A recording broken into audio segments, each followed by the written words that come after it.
Kyle Bradshaw here, and welcome to this Cruiser Customizing Tip of the Week. This week we're installing the Cobra PowrPro fuel tuner to this Harley Davidson Sportster. Earlier this week I took this motorcycle down to the dyno and had it run. Here with your tip of the week on site at BW Cycles here in Livermore. So this particular bike is running a set of Vance & Hines pipes, which means it's expelling a little bit more than a stock pipe would. Stock airbox and the motor completely stock.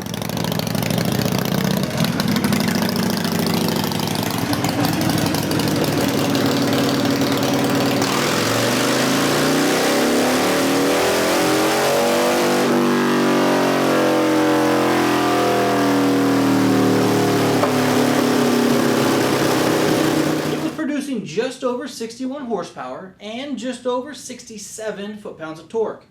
Now what we noticed while this thing was on the dyno was the air fuel was extremely off. We're talking an 18-to-1 ratio when normally you want your air fuel ratio to be right around 13-to-1. Not a good scenario. So today we're going to show you the step-by-step installation of the PowrPro tuner. If you notice here on the box, there's no buttons, no dials, no nothing. One thing I really want to point out with this tuner is the fact that you don't have to tune it. It does all the tuning by itself 80 times per second. This is simply plug and play. We have a ground wire, and then we've got the O2 sensor, and then fuel injectors, and that's it. When it comes to instructions, Cobra does a great job. This here is the one-page set of instructions that gives you the written outline as to exactly how this works.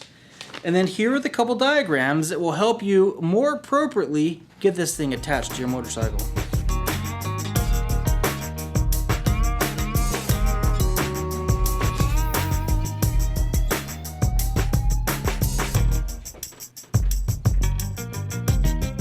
Now I've got the bike taken apart. I'm going to go ahead and take my Fi2000 PowrPro tuner here.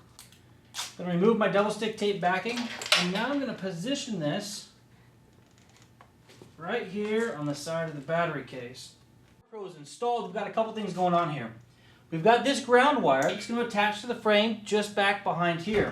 We then have the O2 sensors, which are going to need to be routed to the other side of the motorcycle, and then the fuel injector connectors. These fuel injector connectors are going to run up along the frame here. After we get that lead run all the way up over to here, we have the front fuel injector right here and the rear fuel injector on this one. We're going to undo these two clips. We're then going to plug in the two females on top. We're then going to reattach these two females that we removed from the topic here into these males. Once we get that done, we're going to feed the O2 sensor to the rear O2 sensor right here, and then this long lead is going to go up to the top on the other side where the front O2 sensor is. Come on and take a look as I make these connections.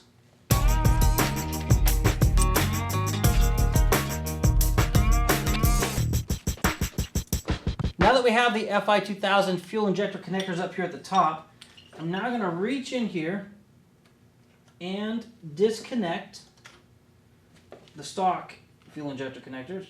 As you can see here, I've got a short and a long harness. I'm going to take the long harness and I'm going to set it in place here at the front cylinder.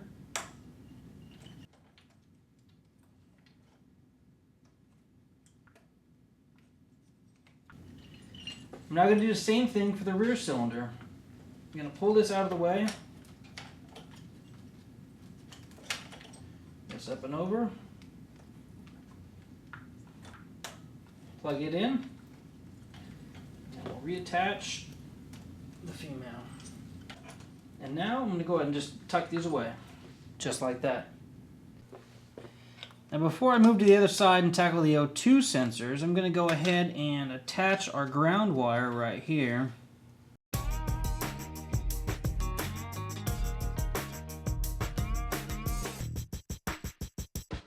With the ground wire connected, let's head over to the other side and hit up the O2 sensors.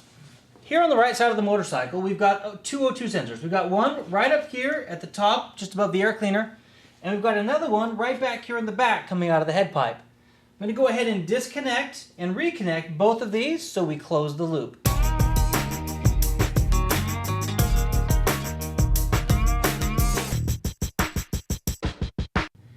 Let's jump back over to the other side and take a look at what the Fi2000 PowrPro does when we turn the key on. I've gone ahead and double checked all the connections, and now we're going to turn the key on. What we should see is this PowrPro logo light up a few times and then go out. I'm now going to lower the tank down, and with the tank lowered into normal position, we'll then fire the bike up. If this insignia stays glowing red, then we know that our installation is a go.